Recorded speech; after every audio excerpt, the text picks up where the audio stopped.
What's good with y'all? It's Casper. Did I just catch you trusting a Viltrumite? Dead that right now. Ain't no friendship speeches saving you from a man with a mustache and a superiority complex. Now, as y'all can see by the title, today we're covering the Viltrumite War. And let me just say this right now, this arc is not a war arc. This is a everybody had a plan until Thragg showed up arc. Because up until this point, Mark, he had problems. School problems, girl problems, daddy issues, getting punched through buildings every other Tuesday. But then the Viltrumite Empire pulls up and suddenly his life turns into intergalactic child support court with genocide in the background.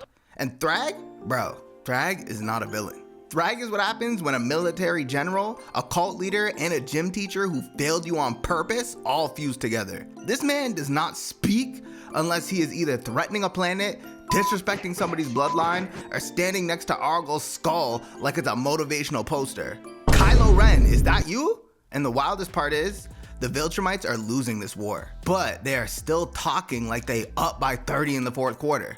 The coalition is freeing planets, building alliances, pushing back the Empire, and Thragg is still like, good, now all my enemies are in one place. Like, bro, that is not optimism. That is villain math.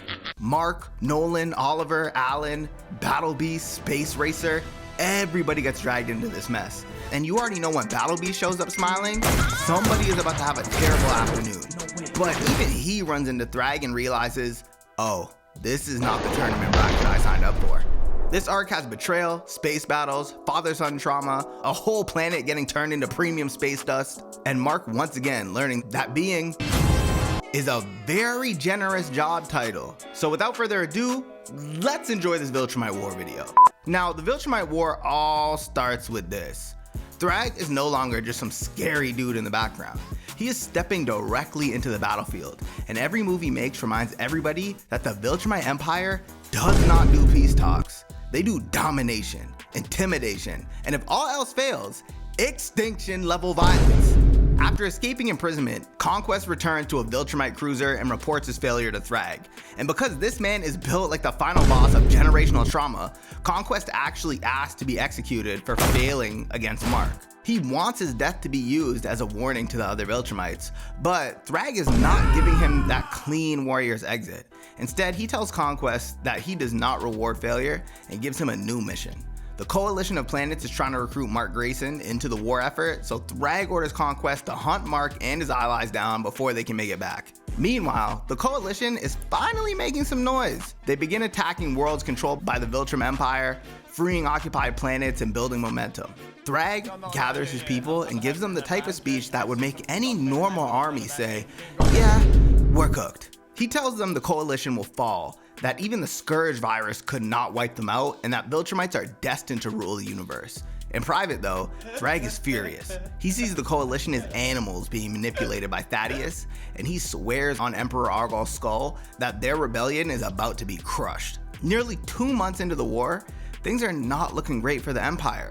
General Craig reports that multiple Viltrumite-controlled worlds have been liberated and now stand with the coalition, but Thragg does not panic. Instead, he sees an opportunity. Sounds like an opportunity. Since the coalition has gathered so many of its strongest forces on Telescria, he believes they have basically made themselves one giant target. Craig points out that Telescria is supposed to be impossible to invade, but Thragg already has a cheat code, a hidden double agent inside the coalition. That agent, one of the Data Twins, shuts down Telescria's defenses. Thragg's cruiser breaks through and the Viltrumites launch a full invasion. They storm the coalition headquarters, backed by their own warriors, and conquered reinforcements. Thragg orders total destruction, and for a second, it looks like the coalition is about to get packed up. But then the Grayson family pulls up, Mark and Oliver enter the battle and destroy Thragg's cruiser, completely ruining the invasion. Thragg manages to save Argyl's skull because apparently even during a war zone he has time for dramatic villain symbolism and orders a retreat back to Viltrum. Get the fuck out of here. Back on Viltrum, Thragg prepares for the real showdown. He reflects on his past serving under Emperor Argyl and how he became the Grand Regent. He vows not to fail his people again.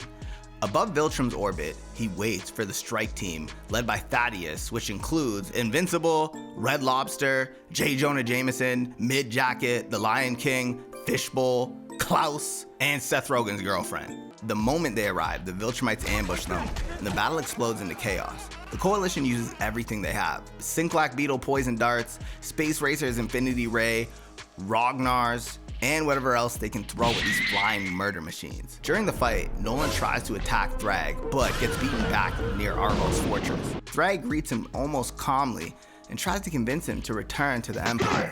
He talks about Viltrum's glory, Argol's legacy, unity, strength, and all that Imperial propaganda. But Nolan is not buying it anymore. He calls Viltrum a tomb and says the Empire's collapse is inevitable. Thragg keeps pushing, trying to pull Nolan back into the old way of thinking, but Nolan refuses. Nah, I'm good. So naturally, the conversation turns into hands. Let's go! Thragg sends Nolan flying back into space, and then turns his attention to Oliver.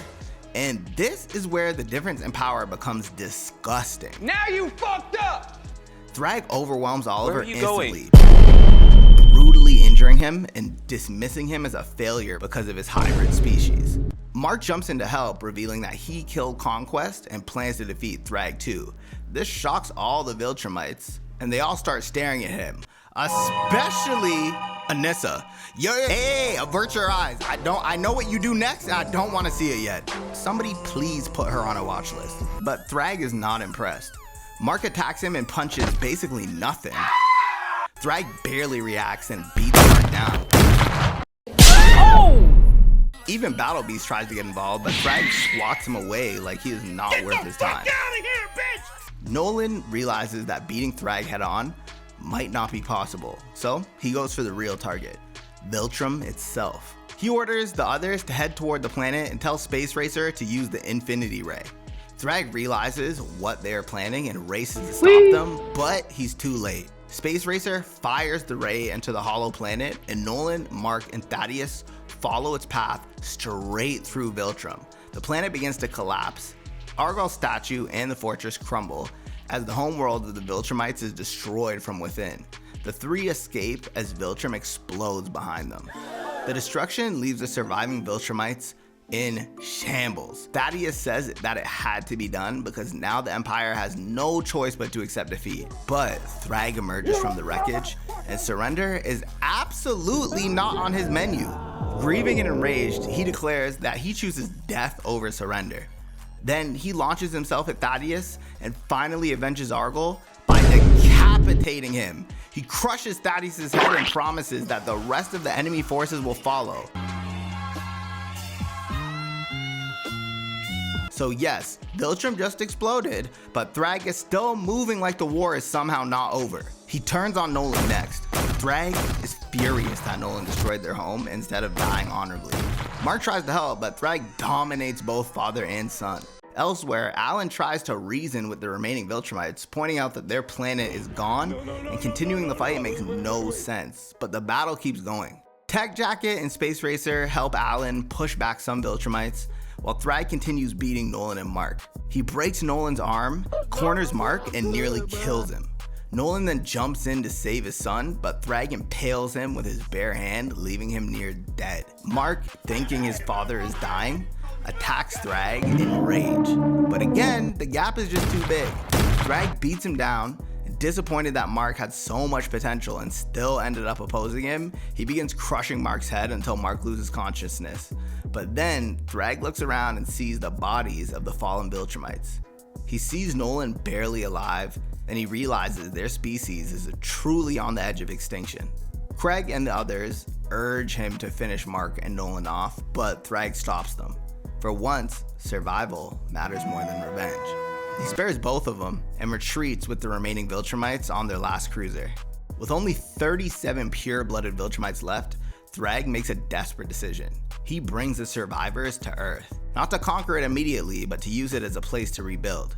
Human and Viltrumite genetics are compatible, and Mark's existence proves that. The surviving Viltrumites hide their final cruiser on the dark side of the moon, then disappear across Earth to blend into human society.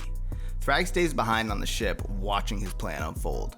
Eventually, as Mark's flying through the sky all la-di-da, this man's been having PTSD episodes, repeatedly thinking that he's seeing Thragg, but realizing that it's been his imagination. The one time this guy finally gets a moment to just relax, What is that? What the fuck is that? He sees Thragg again, and we think this man is tripping, but boom, it's the real Thragg, You sweating ass nigga. who confronts Mark and reveals the new reality. The Viltrum Empire is basically finished, but not dead. The remaining Viltrumites will secretly live among humans, interbreed, and restore their numbers. In exchange, Thragg offers Mark a truce. Earth will not be harmed, controlled, or interfered with, as long as Mark does not expose or oppose them. But he makes the threat very clear. If Mark resists, Earth is getting that Viltrum Empire treatment. Man's gonna give it that Kid Buu treatment. So Mark has no real option, so he just accepts. Thragg acknowledges the irony that Mark saved Earth, but he also saved the Viltrumite race at the same time. And with that, the war does not end with a clean victory. It ends with a terrifying compromise, where the Viltrumites lose their home, lose most of their people, and still manage to turn Earth into their playpen. And just like that, the Viltrumite War was done. Season 4 of Invincible wrapped up. Honestly, I don't know what the hell is gonna happen in season 5. Okay, I know a couple of things because I've seen some spoilers hop around on YouTube shorts and shit like that, which is kind of annoying, low key, but that's fine. All in all, thanks for watching, and don't forget to subscribe.